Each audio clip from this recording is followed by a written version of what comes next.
بصیر اعوذ باللہ من الشیطان الرجیم اعوذ باللہ من النار وغضب الجبار ومن شر القفار العزت للہ الواحد القہار الحمد للہ رب العالمین الصلاة والسلام علی سید الانبیاء والمرسلین خاتم لما سبق والفاتح لمن غلق المعلن الحق بالحق ابی القاسم محمد صلی اللہ وأہل بیتہ الطیبین الطاہرین المعصومین المنتجبین المظلومین الذین اذهب اللہ عنہم الرجس وطہرہم تطہیرا محمد ولعنت اللہ علی اعدائہم وغاصب حقوقہم ومنکر فضائلہم ومصائبہم وولایتہم مجمعین اللہم لعن اولا ظالما ظلم حق محمد وعلی محمد وغاصب حقہم وہو زندیق الاکبر الفاسق المردود ثانی اسنین نمرود الفاسق المردود لعنت اللہ علی الظالمین اللہم لعن الاشل الاخرج الاحمق الاہلج بآواز بلند صلوات.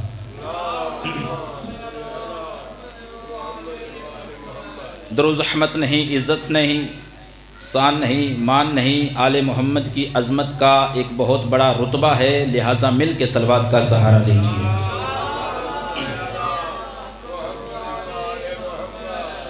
میں نہایت ہی دعا گو ہوں خالق کائنات محفوظ اصغر صاحب اور دیگر برادران کا یہ اہتمام اپنی بارگاہ میں قبول و منظور فرمائے. میں نے خطبے کے اس حصے پر آغاز کر دیا ہے کہ جہاں سے تبرے کا آغاز ہوتا ہے. میں قرآن کی آیت کی تلاوت کر سکتا تھا، مگر میں نے خطبے کے حصہ تبرہ پر روک کر آپ کو مخاطب کر کے بتانا چاہتا ہوں کہ جس طرح قمی صاحب یہ بتا رہے تھے کہ نماز بھی ضروری ہے، جیسے وہ بتا رہے تھے کہ روزہ آپ کے مال کو پاک کرتا ہے، جیسے وہ بتا رہے تھے کہ زکوٰۃ آپ کے مال کو پاک کرتی ہے، تو ویسے میں آپ کو بتانا چاہتا ہوں کہ تبرہ آپ کے عقیدے کو پاک کرتا ہے. مولا سلامت رکھیں، آباد و شاد رہیں، زندہ و سلامت رہیں. تبرہ ایک ایسی عبادت ہے کہ جس کے بارے میں پہلی حدیث آپ کے حوالے کرتا ہوں کہ رسول میسم سے خطاب کر رہے ہیں اور خطاب کر کے شاہ جی یہ کہہ رہے ہیں کہ اے میسم، علی کے چاہنے والوں سے محبت کرو چاہے وہ گنہگار ہی کیوں نہ ہو. تھوڑی سی توجہ فرمائیے گا. علی کے چاہنے والوں سے محبت کرو چاہے وہ گنہگار ہی کیوں نہ ہو، اور علی کے دشمن پہ لعنت کرو چاہے وہ روزہ دار ہی کیوں نہ ہو. مولا آپ کو سلامت رکھیں، آباد و شاد رہے. تبرہ ایک ایسی عظیم عبادت ہے کہ جناب سلیم بن قیس ابو ذر سے کہہ رہے ہیں کہ ابو ذر مجھے ایک ایسی حدیث سناؤ کہ جو علی کی فضیلت پہ مبنی ہو اور سب سے تعجب خیز ہو. توجہ، ایسی حدیث سناؤ کہ جس میں علی کی فضیلت ہو اور سب سے زیادہ تعجب خیز ہو. تو سلیم بن قیس کو ابو ذر بتا رہے ہیں کہ اللہ نے عرش پر 90,000 فرشتوں کو خلق کیا ہے. بھئی تھوڑا سا ساتھ دیجیے گا. اللہ نے عرش پر 90,000 فرشتوں کو خلق کیا ہے. اب کیا کام ہے ان کا؟ ابو ذر بتا رہے ہیں کہ 90,000 جو فرشتہ خلق ہوا ہے ان کا کام کوئی عبادت نہیں، ان کا کام نماز پڑھنا نہیں ہے، ان کا کام تقدیس کرنا نہیں ہے، ان کا کام تسبیح پڑھنا نہیں ہے، ان کا ایک ہی کام ہے کہ علی کے دشمن پر لعنت کی جائے. مل کے صلوات کا سہارا لیجیے. محمد.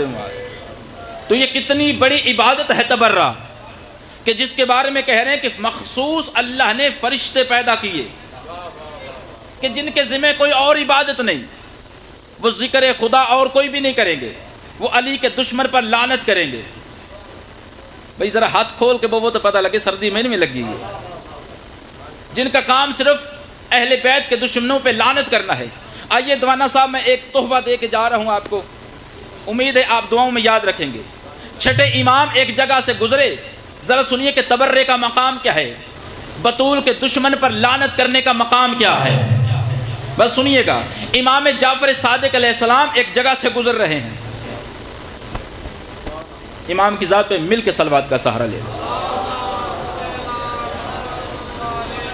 شاہ جی دو بندے بیٹھے ہوئے ہیں اور اللہ کی عبادت کر رہے ہیں، ایک اس طرف بیٹھا ہوا ہے، ایک اس طرف بیٹھا ہوا ہے، وہ بھی اللہ کی عبادت کر رہا ہے، یہ بھی اللہ کی عبادت کر رہا ہے۔ امام نے دیکھا کہ دونوں بندے بیٹھے ہوئے ہیں، دونوں عبادت کیا کر رہے ہیں؟ ایک آل محمد پر درود پڑھ رہا ہے اور ایک بطول کے قاتلوں پر لعنت کر رہا ہے۔ اللہ اکبر، ہاتھ سلامت رہے جو بلند ہو گئے۔ کیا کہ ایک درود پڑھ رہا ہے اور ایک آل محمد کے دشمنوں پر لعنت کر رہا ہے۔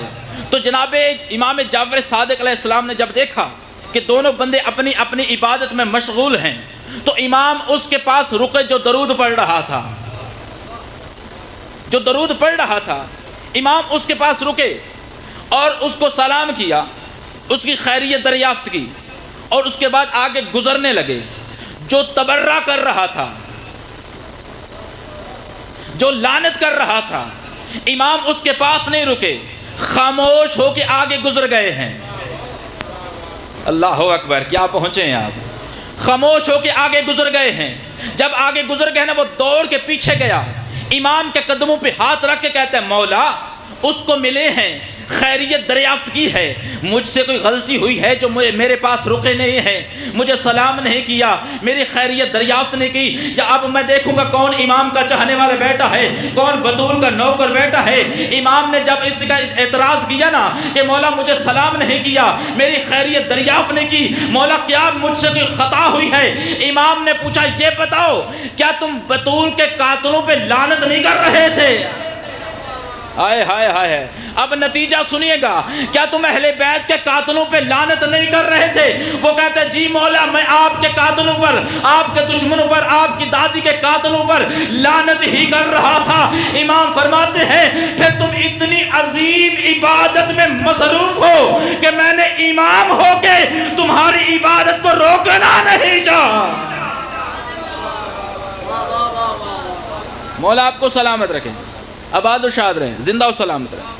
پھر کتنی بڑی عبادت ہے تبرہ، کتنی بڑی عبادت ہے بطول کے قاتل پر لعنت کرنا۔ اگر آپ یہاں پہنچ گئے ہیں تو آئیے ایک آیت پڑھتے ہیں، قرآن کی آیت ہے شاہ جی، ان الذین یغضون اللہ ورسولہ، وہ لوگ جو اللہ اور اس کے رسول کو اذیت دیتے ہیں، تھوڑے آجے بولے آجے ذرا، وہ لوگ جو رسول اور اللہ کو اذیت دیتے ہیں۔ بھائی دیکھیں یہاں پہ ایک لفظ استعمال ہوا یوزونا، اور یہ جو عربی سمجھتے ہیں وہ سمجھیں گے کہ یہ لفظ جو ہے یہ مضارع کا صیغہ ہے۔ عربی میں مضارع کا صیغہ اس کو کہتے ہیں کہ جو حال اور مستقبل پر دلالت کرے۔ ایک ہوتی ہے بات ماضی کی کہ اس نے مارا، یہ ماضی ہے، ضربا اس نے مارا، یضربو وہ مارتا ہے یا مارے گا، یہ حال اور مستقبل ہے۔ اب یہ صیغہ استعمال ہوا ہے مضارع کا جو کہ دلالت کر رہا ہے حال اور مستقبل پر۔ اب کیا ترجمہ بنے گا؟ ترجمہ یہ نہیں بنے گا کہ جس نے اللہ اور اس کے رسول کو اذیت دی، ترجمہ یہ بنے گا کہ جو اللہ اور اس کے رسول کو اذیت دیتے ہیں یا دیں گے۔ توجہ ہے یا نہیں؟ یہاں تک بہت پہنچ گئی، اب آگے پہنچیے۔ جب یہ استعمال ہو گیا صیغہ یوزونا مضارع کا صیغہ، تو میں سوال کروں مالک تیرا رسول تو 1400 سال پہلے گزر گیا۔ بابا جی ہاتھ کھول لو، تسام دھاڑی کل میں دعا لینی، داد بھی لینی۔ یا رسول اللہ آپ تو 1400 سال پہلے گزر گئے، مالک تیرا رسول تو پہلے گزر گیا، اب یہ کیا ہے کہ صیغہ حال اور مستقبل پر دلالت کر رہا ہے؟ اس کی وجہ کیا ہے؟ ہونا تو یہ چاہیے تھا نا کہ جب نبی گزر گئے تو سیغہ بھی ماضی کا ہوتا کہ جس نے نبی کو اذیت دی، مگر نبی کے قبر میں جانے کے بعد بھی یہ سیغہ حال اور جو مستقبل پر دلالت کر رہا ہے، تو اس بات کی دلیل ہے کہ نبی کے قبر میں جانے کے بعد بھی کوئی ایسا ہے جو نبی جیسا ہے۔ ہائے ہائے ہائے، آباد و شاد رہے، زندہ و سلامت رہیں۔ نبی کے جانے کے بعد بھی کوئی ایسا ہے جو نبی جیسا ہے۔ اگر آپ کو یقین نہیں آیا تو میں حدیث پڑھ دیتا ہوں۔ نبی نے کہا یا علی انت منی، تو مجھ جیسا ہے، اے علی تم مجھ جیسا ہے۔ نبی نے کہا یا علی انت منی، تم مجھ جیسا ہے، یا علی تم مجھ جیسا ہے۔ الحسن منی، اے حسن تم مجھ جیسا ہے۔ الحسین منی، اے حسین تم مجھ جیسا ہے۔ الفاطمہ تو بضعت منی، اے فاطمہ تم میرے جیسی ہے، تو میرے جیسی ہے۔ تو بھائی یہ جو آیت ہے، یہ جو قرآن کی آیت ہے، شاید قرآن سے بڑا کسی کے پاس کوئی کتاب نہیں۔ اگر کسی کے پاس ہو تو مجھے بھی دکھا دیجیے گا تاکہ میں بھی زیارت کر لوں۔ قرآن سے بڑی کسی کے پاس کتاب نہیں ہے۔ ہے تے دس آجے میں نے بعد دس دیا دے کوئی نہیں۔ اب یہ جو قرآن ہے نا، جو سب سے بڑی کتاب ہے، اس میں یہ آیت کسی مولوی نے نہیں لکھی، اللہ نے لکھی ہے۔ جی بابا دیوانہ جی، یہ آیت کسی مولوی نے نہیں لکھی، کسی شیعہ نے نہیں لکھی، کسی سنی نے نہیں لکھی، کسی دیوبندی نے نہیں لکھی، یہ اللہ نے لکھی ہے۔ اور اللہ کہہ رہا ہے ان الذین یؤذون اللہ والرسولہ، کہ جو اللہ اور اس کے رسول کو اذیت دیتے ہیں، لعنہم اللہ فی الدنیا والآخرہ، ان پر دنیا اور آخرت میں لعنت ہے، ان پر دنیا اور آخرت میں لعنت ہے۔ اب مجھے نہیں پتا کس نے میرے ساتھ بولنا ہے۔ جب اللہ کا قرآن یہ کہہ رہا ہے کہ جو رسول کو اذیت دے وہ لعنت اللہ کہتا ہے، تو جو بطول کو اذیت دے وہ رضی اللہ کیسے ہو گیا؟ مولا آپ کو سلامت رکھے، مولا آپ کو سلامت رکھے۔ جو رسول کو اذیت دے اگر وہ لعنت اللہ ہے، تو بطول کا جو دشمن ہے وہ رضی اللہ کیسے ہو گیا؟ بھائی رضی اللہ بننے کے لیے صحابی رسول ہونا ضروری نہیں، راضی بطول ہونا ضروری ہے۔ یہ ایک ڈگری ہے، ورنہ بابا جی کتنے صحابی میں ایسے آپ کو دکھاؤں، کتنے لوگ ایسے آپ کو دکھاؤں کہ جو خدا کی قسم نبی کے صحابی نہیں مگر رضی اللہ نہیں بنے، علیہ السلام بنے ہیں۔ مل کے بولیں گے تو کچھ عرض کروں گا۔ کتنے لوگ ایسے ہیں، کربلا میں دیکھیے، کربلا میں کتنے لوگ ہیں جنہوں نے مولا حسین کے آگے اپنی جان دی، نبی کی زیارت تو نہیں کی تھی۔ صحابی کی یہی تعریف ہے نا کہ جس نے ایمان کی حالت میں نبی کی زیارت کی ہو اور ایمان کی حالت میں مر گیا ہو وہ صحابی۔ اب اگر یہی ڈیفینیشن ہے صحابی کی کہ جو ایمان کی حالت میں مر گیا ہو تو وہ صحابی رسول، مگر جس نے نبی کے جانے کے بعد، اگلا لفظ میں نہیں کہتا، تو وہ کیسے صحابی ہو گیا؟ تو صحابی ہونے کے لیے ضروری ہے کہ جناب سیدہ راضی ہوں۔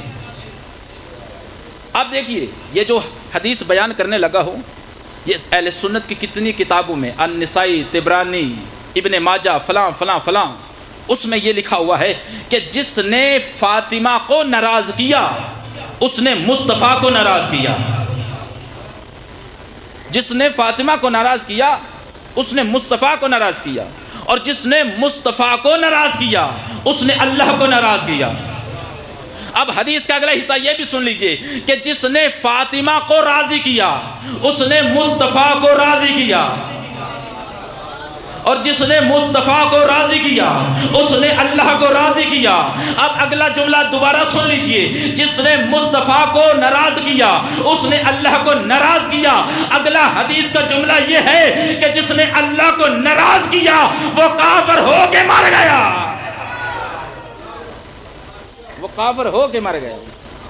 تو یہ علی سے دشمنی، بطول سے دشمنی، حسن سے دشمنی، تو یہ بہت بڑی عبادت ہے ان پہ تبرہ کرنا، دشمن اہل بیت پہ۔ دیکھیے ایک اور حدیث میں بیان کر دیتا ہوں۔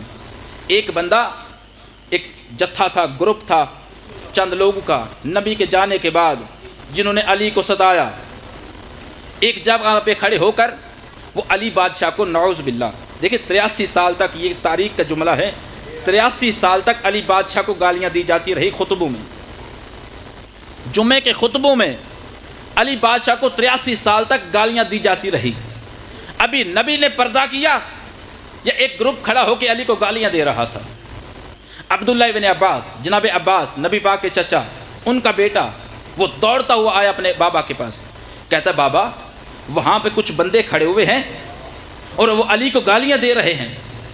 اب نیاز حسین توجہ فرمائیے گا، کچھ لوگ وہاں پہ کھڑے ہوئے ہیں جو علی کو گالیاں دے رہے ہیں۔ یہ بابا دیوانہ جی، یہ وہ عالم ہے جناب عباس کی، ان کی اس وقت آنکھیں نبینہ ہو گئی تھی، نظر کچھ نہیں آ سکتا تھا۔ اب ہاتھ پکڑا اپنے بیٹے کا اور وہاں پہ چلے گئے جہاں پہ وہ گروہ کھڑا ہوا ہے جو علی کو گالیاں دے رہا ہے۔ نیاز حسین سر اٹھانا اگر علی کے چاہنے والے ہو، وہ بندہ بولے کہ جس کے سینے میں علی کی ولایت ہے، ان کے پاس جا کے جناب عباس نے پہلا جملہ یہ کہا، کون ہے جو اللہ کو گالی دیتا ہے؟